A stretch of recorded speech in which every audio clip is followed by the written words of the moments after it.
He heard every word. The prayer, the crying, the phone calls to the funeral home. Minho, the most feared man in Seoul's underworld, lay perfectly still and decided the most dangerous thing he could do was keep pretending to be dead. The hospital smelled like bleach and false hope. Sandra Hayes had learned to hate that smell over the past 11 days. 11 days of sleeping in a plastic chair. 11 days of eating vending machine sandwiches. 11 days of answering calls from men who didn't care whether Minho lived. Only what his death meant for their money. She was from Atlanta. She hadn't planned on spending January in a Seoul ICU. She set her coffee down and looked at him. Even unconscious, Minho was unsettling. Sharp jaw. Hands too still for a man who usually commanded every room he entered. The ventilator breathed for him in a rhythm Sandra had memorized without meaning to. She wasn't his wife. She was his American legal counsel. The woman his organization kept on retainer because she was the best and because she didn't scare easily. His actual wife, Ji Yeon, had visited once. Day 2. 40 minutes. She'd cried beautifully, taken photos beside his bed, and left in a black SUV without looking back. Sandra had watched the whole performance from the doorway and said nothing. She stayed because someone had to. Someone had to manage the contracts, deflect Interpol, and hold this empire together while its king slept. That was what she told herself. Her eyes drifted back to him. You picked the wrong enemies, she thought. You always do. Outside, Seoul's winter pressed against the glass like a warning. Neither of them knew everything was about to shatter. It happened on a Tuesday. Sandra had stepped out to take a call from Atlanta when Ji Yeon arrived unannounced. No cameras this time, no tears. She walked into room 1847 with a man Sandra didn't recognize. Tall, cold-eyed, wearing a suit that cost more than most people's rent. Sandra returned early. She stopped outside the cracked door. The doctor said he could stay like this for months, Ji Yeon was saying. Her voice was different now. Flat, businesslike. We can't wait months. The board won't wait either, the man replied. Then we move forward. Ji Yeon's heels clicked against the floor. I've already contacted the funeral home. Private service, family only. We control the narrative. Sandra's blood turned to ice. And the will? The man asked. Already handled. He signed it 8 months ago. Everything transfers to the foundation, which I control. A pause. He trusted me with everything. Foolish man. Sandra pressed her back against the wall, heart slamming. Inside the room, Minho lay completely still, but something shifted behind his eyes. Not much, not visibly. Just a slow, controlled tightening of awareness, like a man surfacing from deep water and choosing not to break the surface. He had heard every word. His wife wasn't grieving him, she was scheduling him. And the woman he dismissed as just his American lawyer, the one who had stayed 11 days without being asked, was standing in the hallway with shaking hands and fire in her eyes. Don't react, Minho told himself. Not yet. Not until you know everything. He let the ventilator breathe for him, and he began to plan. Who do you think is more dangerous, Ji Yeon or the man with her? Comment below, and if you're hooked already, hit that subscribe button so you don't miss what happens next. Sandra walked back to her chair like nothing had happened. She was a lawyer. She knew how to wear a neutral face over a raging storm. She opened her laptop, stared at a contract she couldn't read, closed it. Ji Yeon emerged from the room 5 minutes later, the cold-eyed man half a step behind. She spotted Sandra and smiled, warm, grieving, perfectly constructed. Sandra, I didn't know you were still here. Just finishing some filings, Sandra said evenly. You're so dedicated. Ji Yeon touched her arm lightly. He was lucky to have you. I mean, she pressed her fingers to her lips. He is lucky. The slip was deliberate. Sandra was certain of it. He's stable, Sandra said. The doctors are optimistic. Something flickered behind Ji-yeon's eyes. Not relief, irritation. Of course, she said softly. We just have to keep praying. After they left, Sandra sat for a long time in the hallway. She was a lawyer, not a detective, not a bodyguard.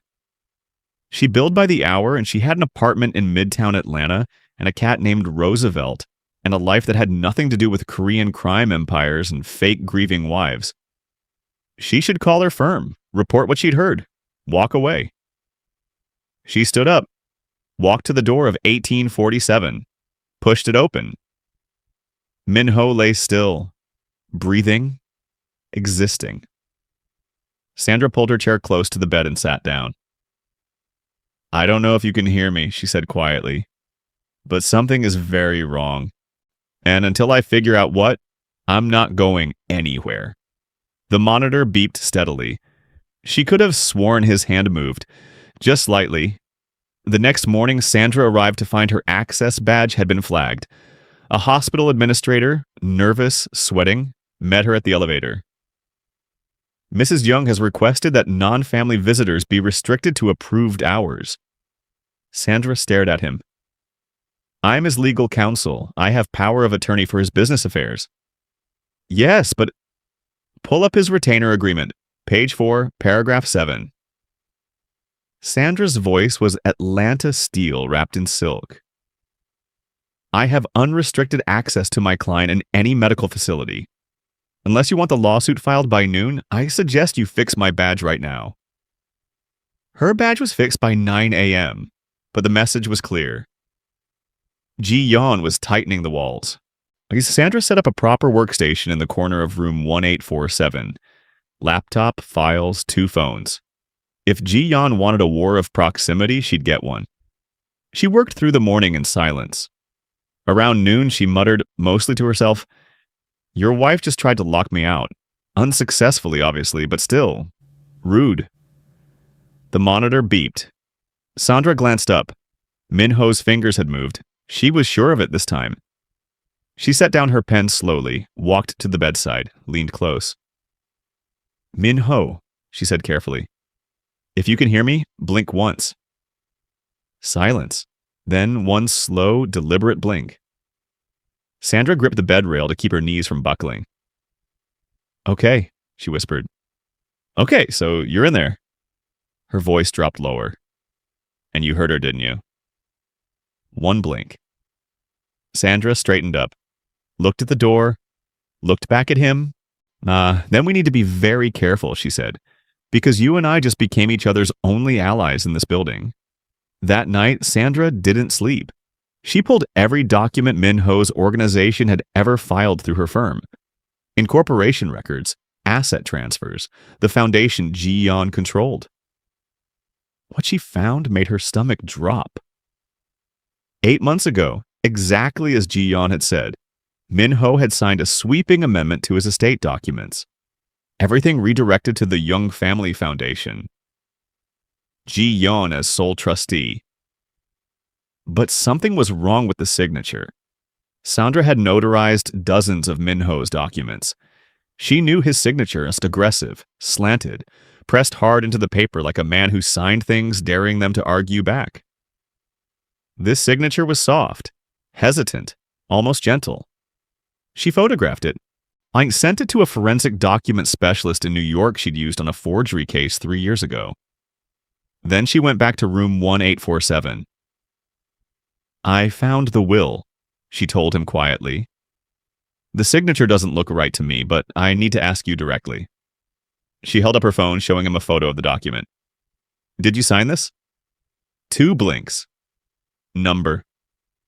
Sandra exhaled slowly. She forged it, Sandra said. 1 blink. Yes. And the man with her yesterday. Do you know him? Minho's jaw tightened almost imperceptibly. The first real expression she'd seen on his face in 11 days. 1 blink. Slow. Heavy. Yes, he knows him very well. Sandra closed her phone, sat back. This wasn't just a cheating wife grabbing assets. This was organized, premeditated. Someone had shot Minho, forged his will, and was now waiting for him to die on schedule. You're not just in danger, Sandra said quietly. You've been set up. His eyes found hers, and in them she saw something she hadn't expected from the most feared man in Seoul. Fear? Do you think Minho suspected Ji-yeon before the shooting? Tell me what you think in the comments, and subscribe so you're here when the truth fully comes out. It was the kind of hour that dissolved pretending. Sandra sat beside his bed, both phones dark, the city outside finally quiet. She'd been talking for 20 minutes, filling the silence the way she always did when she was scared. I grew up in Atlanta, she said. Southwest side. My mother cleaned offices downtown. She used to say, Sandra, you're going to walk into rooms that weren't built for you. Walk in anyway. She laughed softly. I don't think she meant Korean Mafia hospitals. But here I am. Minho's eyes tracked her. Steady, present. Why did you hire an American lawyer anyway? She asked. You have a dozen attorneys in Seoul. She watched his face. Was it because you didn't trust any of them? One blink. Smart man. She leaned her elbows on her knees. Too bad you trusted the wrong person at home. His expression shifted. Something cracked open behind his eyes. Not weakness, grief. The specific grief of a betrayal you should have seen coming. You loved her? Sandra said. Not a question. A long pause. Then 2 blinks. No. Sandra raised an eyebrow. 1 blink? Yes, then 2 blinks? No. Then his eyes closed briefly. The closest thing to, I don't know, he could manage. Sandra nodded slowly. You loved who you thought she was. His eyes reopened. Found hers immediately. 1 blink. Definitive. They sat in the quiet for a long time after that. For what it's worth, Sandra said finally, whoever shot you made one massive mistake. His eyes asked the question. They left you alive long enough for the wrong person to stay. She met his gaze. I'm very good at my job, Minho. The corner of his mouth moved. It wasn't quite a smile, but it was the beginning of one. It happened fast, the way catastrophes always do. Ji-yeon arrived the next morning with the doctor Sandra had never seen. Korean, mid-50s. He carried no hospital ID and signed nothing at the nurse's station. Sandra blocked the door. Who is this? She asked. A specialist, Ji-yeon said smoothly, for a second opinion. His medical team hasn't requested a consult. I'm his wife, Sandra. Ji-yeon's voice dropped to something cold and precise. Not you. I make medical decisions here, not as American lawyer who has been sitting in my husband's room for 2 weeks playing Florence Nightingale. The words landed like a slap. Whatever you think is happening here. Ji-yeon stepped closer, voice barely above a whisper. You are an employee.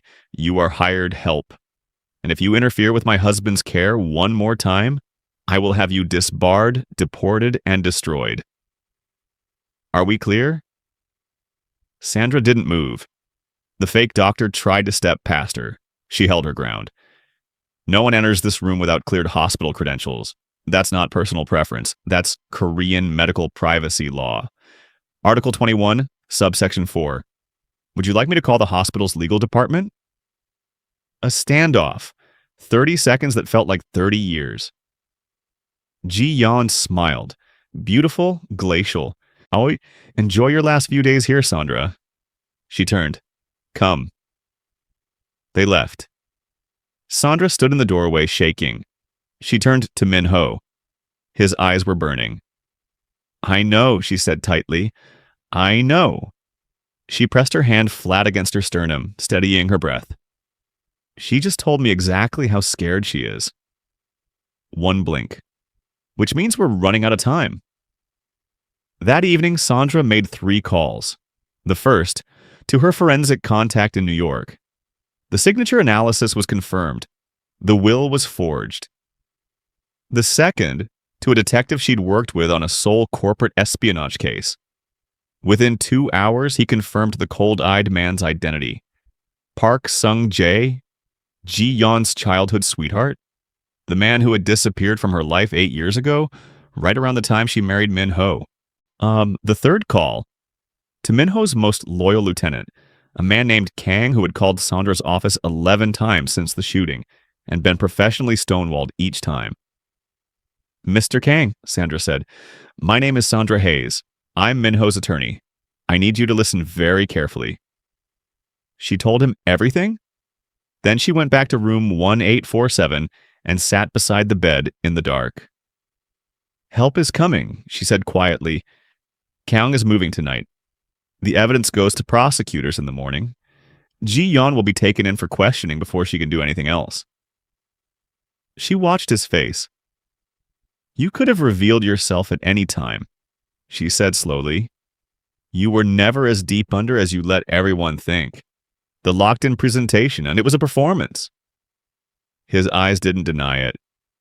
"You were gathering information," she said, "letting them expose themselves." She shook her head.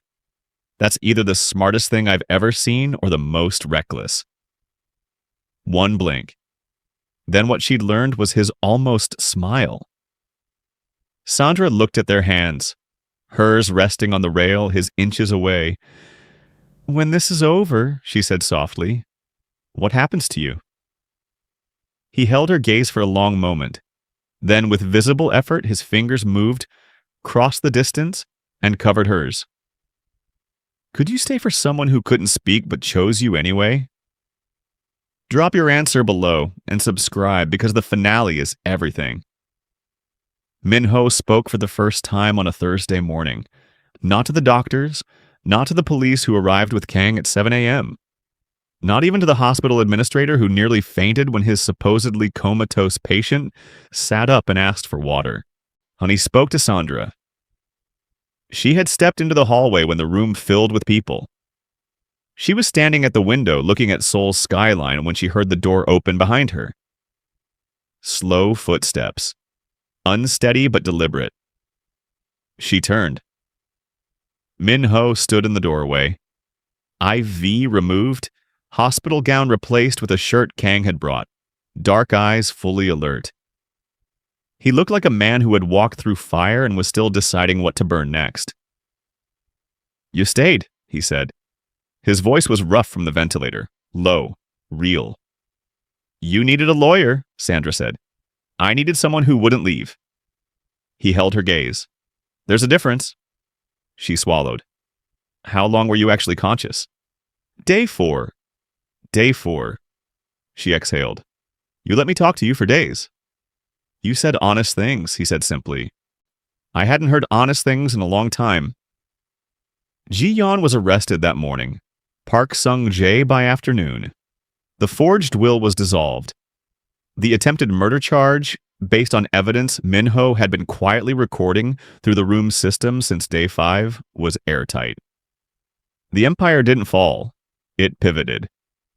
Weeks later, Sandra stood in his office, his real one, glass and steel above Seoul, reviewing the restructuring plan she'd built to move 30% of his operations into legitimate holdings. "You know, I can't keep doing this forever," she said. "I have a life in Atlanta." Minho looked up from the documents. "I know," he said. "I'm working on a reason to make Seoul worth staying for." Sandra looked at him for a long moment. You're going to have to do better than a corner office." "I was thinking something more permanent." He slid a single document across the desk. Not a contract, not a will. A dinner reservation. Her favorite restaurant. She'd mentioned it once at 3 a.m. in a hospital room where she thought only the walls were listening. He had remembered everything. Sandra picked up the paper, smiled slowly. "You're still the most reckless man I've ever met. And you're still the only person who stayed when leaving was easier." Outside, Seoul glittered in the evening light. She stayed. This story proves that real love doesn't announce itself. It just quietly refuses to leave.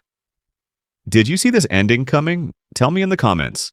And if this story moved you, subscribe and share it with someone who needs to hear it today.